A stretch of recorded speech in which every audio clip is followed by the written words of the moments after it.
Hi guys! Ang video na ito ay maikli lang kasi sa video na ito ay tuturuan ko kayo in step by step paano mag-activate ng Face ID or Touch ID sa Messenger katulad nito.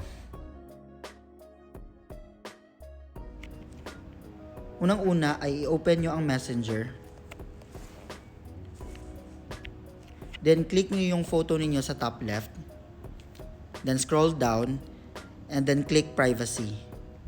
Dito ay hanapin nyo itong app lock.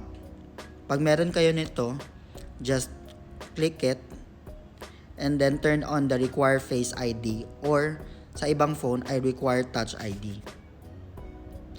If wala naman kayo nito, all you have to do para magkaroon ng nitong tinatawag na app lock ay back kayo tapos mag-screenshot kayo nito. After nyo mag-screenshot ay hit the back button, then scroll down kayo sa baba. Then kailangan niyo i-hit itong or i-press itong report a problem. Dito, ang kailangan nyo gawin is mag-report kayo ng missing feature. All you have to do para dito sa space na ito ay lagay nyo lang missing feature. Tapos lagay nyo app lock.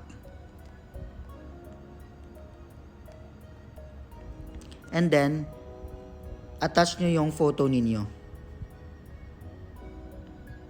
After nyo ma-attach yung photo, send nyo lang or i-press nyo itong send button.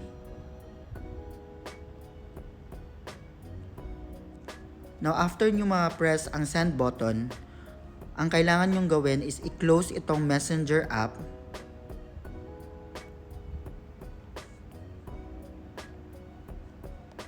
Pagkatapos nyo ma-close ang Messenger app, ay i-restart or i-turn off ninyo ang inyong phone.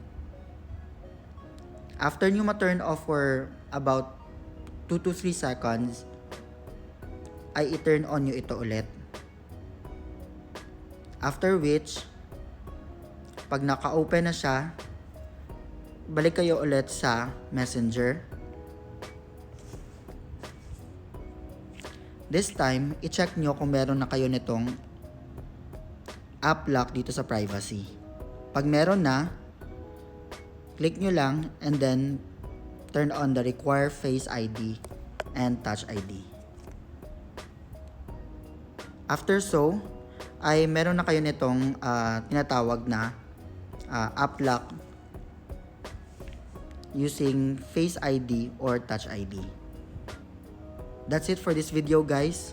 If nagustuhan nyo tong video na ito ay huwag nyo kalimutan na mag-like, subscribe, and i-click ang bell button para updated kayo sa bagong videos ko. Bye!